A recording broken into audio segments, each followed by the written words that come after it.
Welcome to the Hidden Why podcast. This is episode 1076, my interview with DEBORAH EDEN TULL, discussing her book, Luminous Darkness. Enjoy. Hello, Eden. Welcome to the Hidden Why podcast. Great to have you here today. Happy to be here with you, Lee. Thank you. Whereabouts in the world are you? In the mountains of Western North Carolina. We moved here from California across the country about 5 years ago. Wow. And this is a very cold but beautiful winter's day. Oh, okay. Yeah, in the mountains, huh? Yeah. Nice and quiet and peaceful up there. Deep forest, nice and peaceful. Is that where you do most of your writing? Yeah, at least for my most recent book, my third book, a lot of the writing occurred here, just sitting by a little creek, sound of water. And my other two books I wrote when we were still living in California. So this is definitely a writer's haven, the forest. Your third book, how did you find the process of writing the third book? You know, I would say each time you go through the process of writing a book, there's such a deeper learning. And this book was a unique process because the topic is darkness. Luminous Darkness is the title. And more so than any book, I felt myself just being asked by life to drop into the space of receiving. Sometimes people like to use the word channeling, following an unknown creative stream. And so I got to rest in the darkness as I wrote about darkness. You with me? Yeah, right. No, it's an interesting sort of title, an interesting book that you've written. Yeah. So we can delve into this obviously today, but I mean, luminous darkness, it's sort of like the opposites, isn't it? Yes, one of the reasons I wrote the book is such an awareness in my own spiritual practice and years of teaching in my own life of a real duality that people hold between light and dark, and this way that human consciousness, especially in the dominant paradigm, there's a great putting of light on a pedestal and a wanting to reject, to push aside, to turn away from, to avoid everything that we label dark. And this we can see both in how we relate with ourselves, difficult dark emotion, wanting to push that away. We can see it in the epidemic of systemic racism and xenophobia. We can also see it in how we treat the earth. Just to note that in the past 50 years, we've seen the overlighting of planet Earth to a severe degree that's harmful both to the biological systems on our planet as well as human health. So I'm one who is always asking deeper questions and questions of the heart. And Lee, it has never made sense to me or been true to my path that darkness is, as we define it in the Merriam-Webster dictionary, the complete absence of light, and that darkness is somehow negative and sinister. Because if we look to even the natural world as our teacher, we recognize darkness as an incredible seat of restoration, of regeneration, darkness as the yin as opposed to the yang. And I'm one who's very passionate about wholeness. Humans need both yin and yang. So I could go on, but these are some of the threads that invited me to help people explore and open to luminous darkness. And maybe the last thing I'll say right now is that, we're facing really intense times and times of change as a collective, as a species. And so there's much benefit to looking at our relationship with the unknown, with the mystery itself, and also on the spiritual path. We face the unknown. It's part of the journey that we choose if we're on a spiritual path. So there's so much benefit and medicine to learning how to meet the unknown with a kind of reverence and respect, and then recognizing something so many spiritual traditions across the globe have recognized, that darkness is our equal teacher to light. that darkness is a source of medicine too. So now I'll pause there.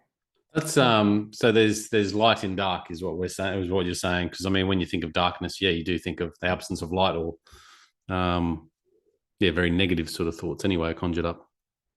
Yeah, I would say in darkness, what we're going for in practice when we say, I want to know more wholeness, I want to know more interconnection, I want to move from perhaps a more conditional to unconditional relationship with love.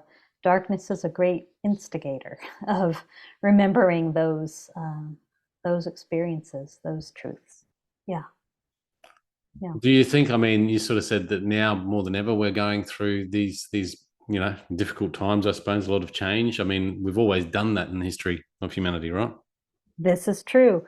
And I think there's something unique to this time, just even if we take something like, for instance, the climate crisis. You know, there have been so many times in human history where people have witnessed perhaps an entire genocide, the peoples, but maybe never before have had in their awareness, wow, where is this going? And do I need to be concerned about an entire change to how humanity has been living on our globe? So some bigger questions perhaps, and just a lot of change in recent years. I wrote the book, finished the book during the pandemic. Oh, And yeah. so just even recognizing that as a bit of a walk in the dark for people all over the world, when so many of the systems that we relied on paused. And Mm. I think it's really an important um, invitation for people to, as I said before, look at our relationship with what we can't see and don't know, and to look more deeply at our relationship with change. Yeah, Yeah. yeah. Yeah, I guess I mean that pandemic was something that was an eye opener for everyone in the world, and took many people into dark places You got it. Yeah, certainly. at a global scale. But yeah, I guess you're sort of trying to find the positives in the darkness or the lessons in the darkness. Is that what you're sort of thinking, or? I'm actually inviting people to go beyond that. I'll share, Lee. I'm a teacher of um, Zen, Buddhism, and Hmm. really inviting people to consider if the duality at a very deep level of positive versus negative is even helpful. So, Yep. one of the things I ask people to look at is anyone who's listening who might have sat down to meditate before, or just paid a little attention to how your mind operates, what I call the mind of separation. You might notice a kind of habit pattern of labeling our life experience, our human experience, through the lens of good, bad, higher, lower, positive, negative, superior, inferior, better, worse. And this kind of hierarchical perception, when we really investigate it, it's an overlay. It's something we bring to experience. It's not inherent in our actual experience. There's a great quote by a writer, Barbara Taylor Brown, who says, "Darkness is not dark to God. The night is as bright as the day." Recognizing that there's a lot of harm caused by this hierarchical perception. Hmm. And part of the work for someone on a spiritual path is, and part of the freedom is recognizing a choice we have to listen deeply enough. Deep listening, by the way, is one of the great teachings of darkness. To listen deeply enough to recognize that the habits of the mind and the perception lens of our habits are not what we need to follow without choice, that we can inquire and question. Is this actually causing more suffering or leading me closer to clear seeing and compassion? So I don't know how many people in the audience listening have kind of a meditation practice or any experience of mindfulness, but Yeah. anyone who watched their mind for a few minutes um, would be aware of the conditioning that we have a choice in abiding by or not. Yeah. Yeah. Yeah. Absolutely. I mean, it's taking the time, isn't it? Really, which is probably we're in the habit of not doing. We don't take the time in many instances, and whether it's dark or light, we just jump straight into it and go with it rather than questioning it or thinking or Yes, slowing down or showing some level of awareness. you've got it. Yeah. So sometimes I talk about that as shallow listening.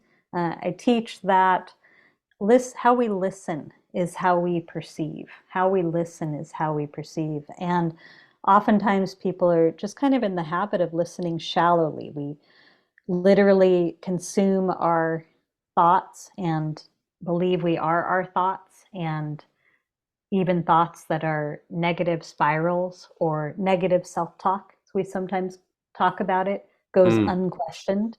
And the quality of our life experience is determined by the focus of our attention. So if we're just believing each thought without paying attention to our actual, direct, in the present moment experience, um, we don't recognize that we have more choice than that. Deep listening is a practice. It's kind of like imagining that everyday ordinary life is our meditation, and we meditate by listening more deeply. So we pay attention from a, we might say, deeper source of intelligence inside, and we can notice our thoughts, but there's a recognition uh, of something more, and a recognition of having choice in what we give our attention to. Does that make sense? Yeah. Yeah. How do Yeah. we practice deeper listening? Oh, there's so much I could say about this. It's Probably, one yeah. of my main passions in life. And in addition to Luminous Darkness, my second book is called Relational Mindfulness, a handbook for deepening our connection with ourself, each other, our planet. And it's both books offer guidance about deep listening.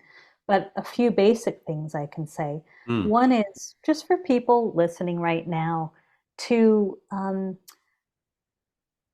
be aware that many of us have been conditioned for our thinking mind to be center of gravity, and it's really helpful to more down into our bodies and practice actually listening with and through our bodies. When I'm listening just in a shallow way, Lee, I could be listening to your words right now, but I'm really distracted, as an example, by my opinions about what you would be saying, or Mm. thinking about what's for dinner, or Mm. thinking about what does he think of me? How do I sound? This surface stuff. And I think most people alive today are hungry and longing for something deeper and richer and more fun and alive than the surface stuff.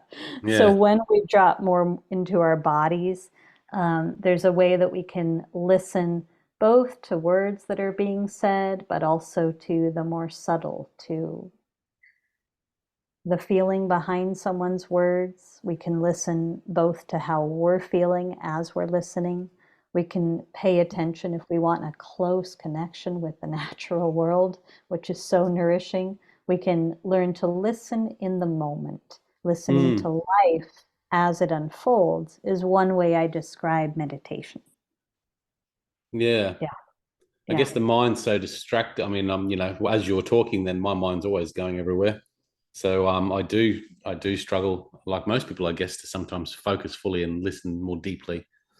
It's a Obviously, practice. when we don't have a face-to-face connection as well, we're doing this digitally, through the waves as such. Yeah, it's a little bit different in that context, but still, you can be there more present at any time you're having a conversation with someone.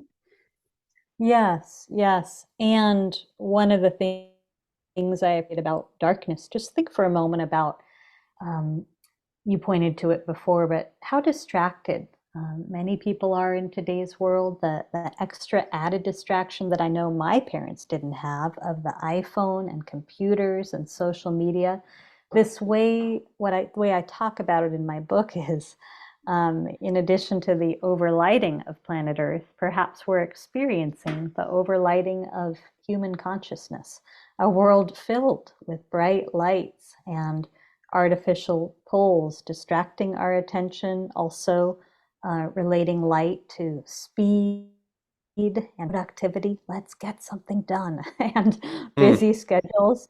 And this pulls us to the exterior world and further away from the interior, where we really experience wholeness when we're in balance, in touch with our feelings, in touch with our body, and equally engaged in the world. So ultimately, we want a balance of light and dark, yin and yang.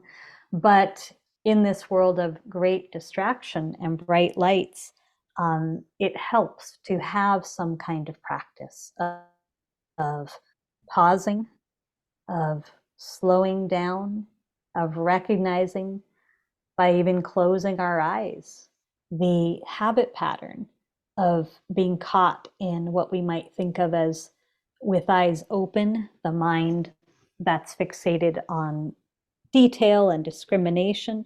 But when we rest more in the dark, or there's a meditative practice of just softening the gaze, which does the same thing, we open to what we talk about in Buddhism as whole mind awareness.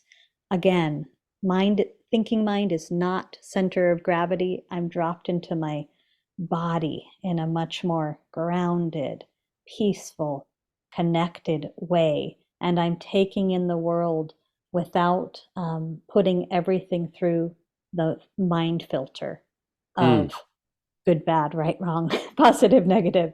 It's a deeply peaceful and regenerative way of being. Mm. Yeah. How do Yeah. we And then, how do we yeah. shift this? But because I mean, we are in this world, and I often think about this in my own chaotic life, where I just love being busy, and perhaps busyness is my own distraction for something more within that's not balanced. But I often do think about it and think, why rush through life and rush through every moment without actually feeling it or being present. We're distracted by the phones. Life's busy. It seems like everyone's got to work extra hard to earn a bit more money so we can have a bit more stuff that perhaps we don't need. There's all this chaos going on, but how do we slow that, and how do we accept that it's okay not to have all that? Yeah, thank you. Thank you. The first thing I would offer is I like to remind people that, when we talk about this kind of listening, slowing down enough to listen more deeply, um, we're talking about slowing down enough to pay closer attention, as you just said, to these moments in our life, which are passing, which are fleeting. Attention is the most subtle form of love there is. So even in our relationships, we can pay more attention to one another by listening more. We can pay more attention and take more care of our bodies by listening more. Lee, I also bring this work into organizations, and yes, folks, even corporations, Mm. where yes, people are working at light speed, but we're all human and share this experience of needing to take care and to take care with one another. There's a huge tear in the fabric of human relationship right now. And recognizing ourselves as agents of being able to heal this, that is more nourishing to the heart than anything I can think of. In terms of practicality, I also want to say that just starting by learning to pause more often.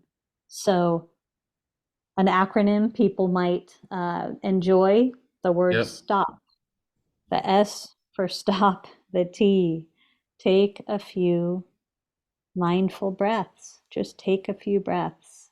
And the O, to observe, just to make sure to pause and notice what's Yep. happening Yep. inside and out, the P to proceed. I'll also share for our listeners that P part to of my perceive, did you passion, say? Yeah. yes, yes, but part of my passion for all of this, Lee, began when I was a kid, because when I was 11 years old, one day out of the blue, my father, who was always incredibly healthy, who was a yogi and a marathon runner and our soccer coach and very active in the community, found out one day, just out of the blue, that he had 1 month left to live. Wow. And that was my first experience in my life of the avalanche of impermanence.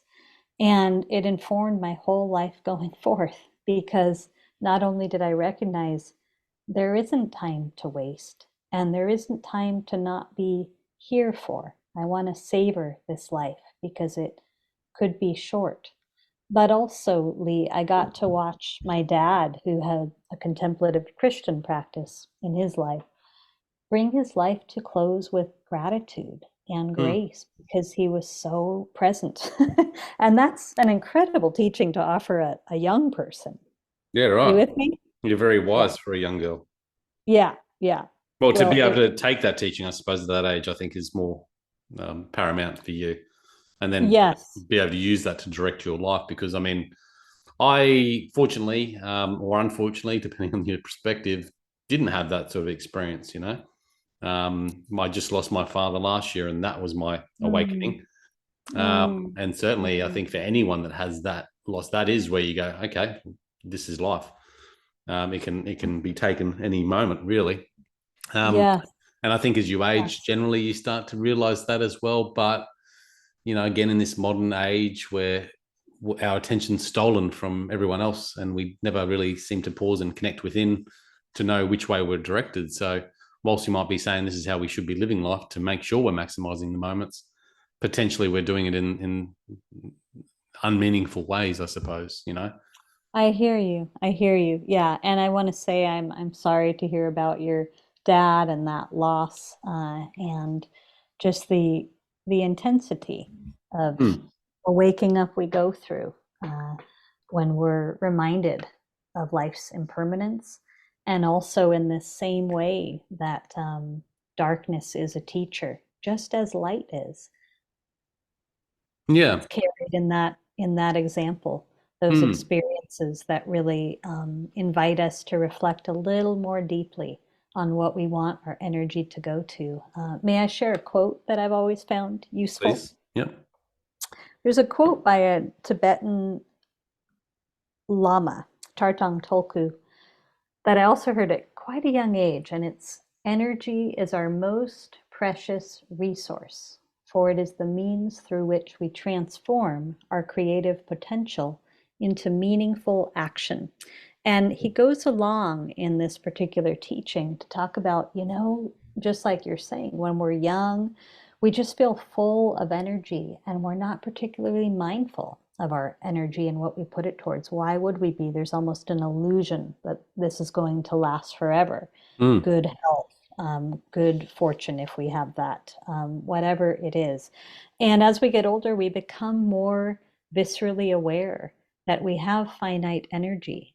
And the gift of this in spiritual practice or secular mindfulness practice, if that's the thing, the gift is we can begin to recognize the power of what we give our attention, our energy to, and that we actually, each and every one of us, does have a choice. We do have agency. We have a choice in each moment and each day.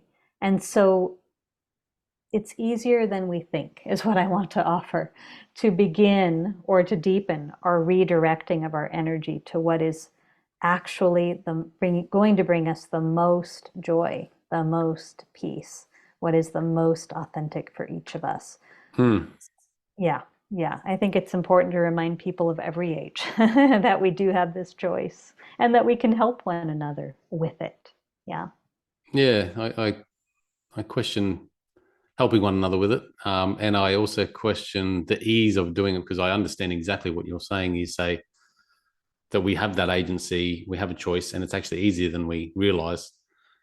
But yet, for many things the darkness that we experience in our individual lives, some of it seems so hard to overcome.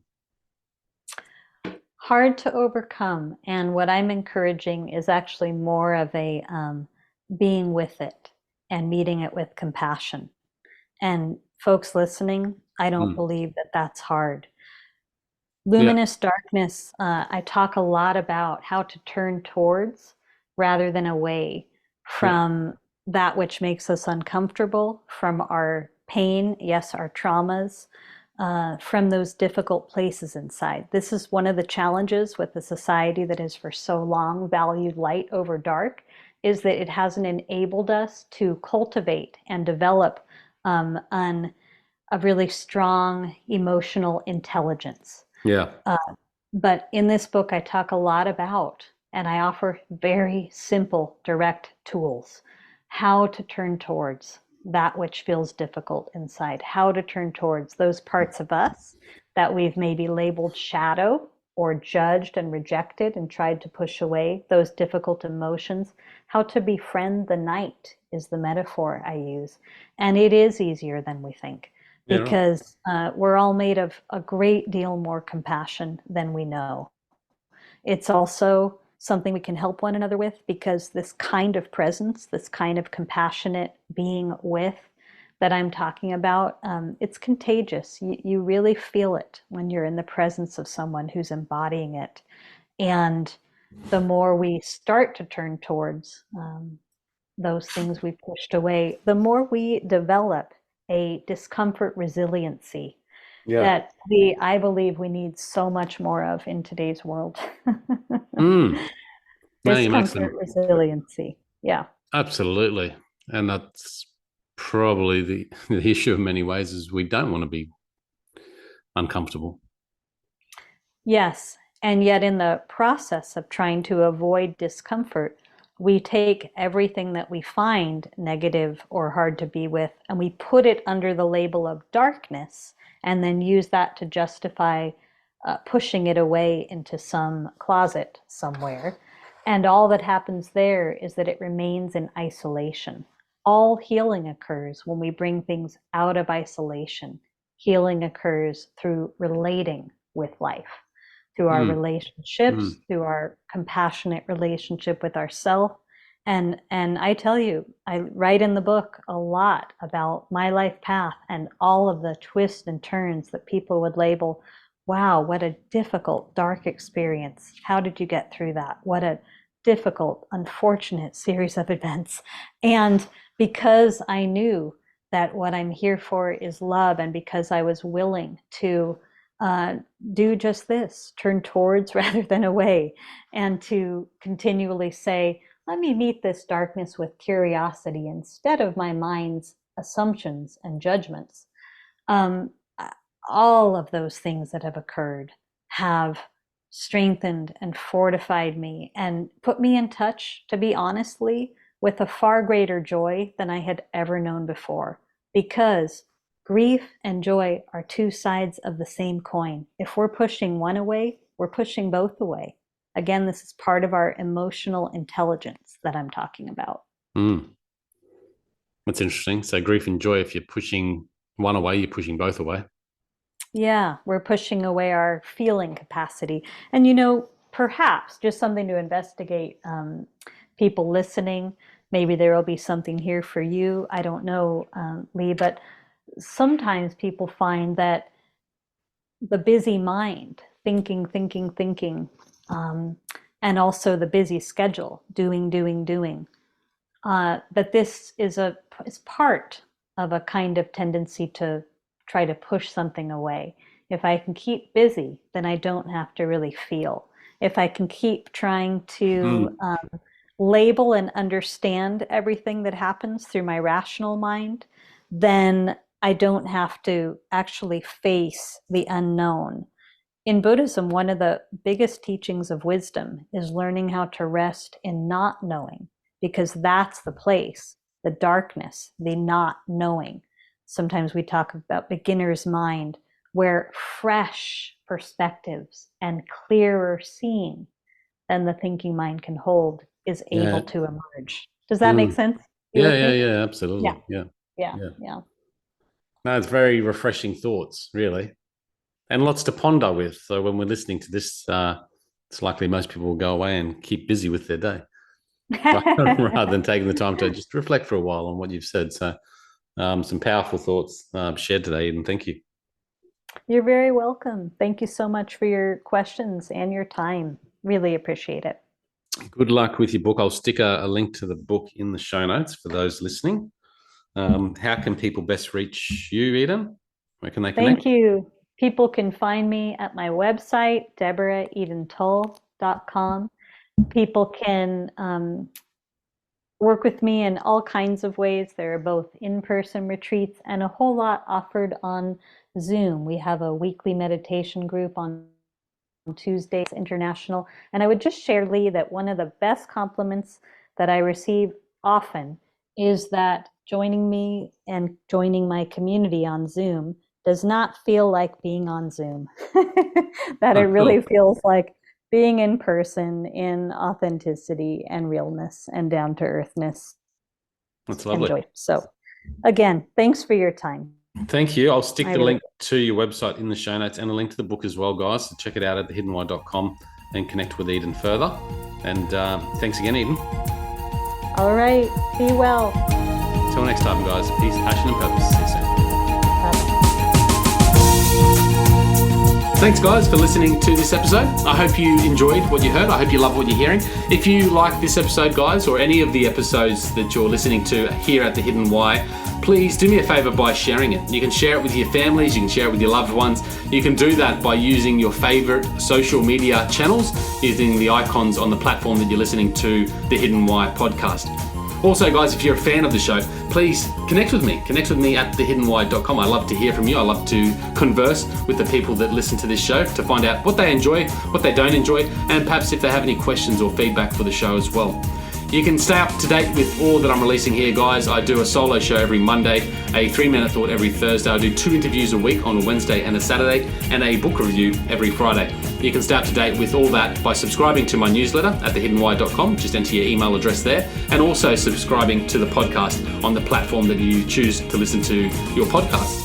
You can also support the show, guys, by using the Amazon links at thehiddenwhy.com. So if you like books, you can get all the books that I review there, and anything else really that you like to purchase through Amazon. So use that link, it helps support the show. And we've also got a deal with Audible, guys. Audible is a fantastic way to listen to all your favorite books. We've got a deal with them so you can get 2 free books when you subscribe, or subscribe to a 30-day free trial. So check that out again at thehiddenwhy.com. Guys, that's it from me. You know what to do. Go out there, breathe more passion into every single moment. Do everything with greater purpose.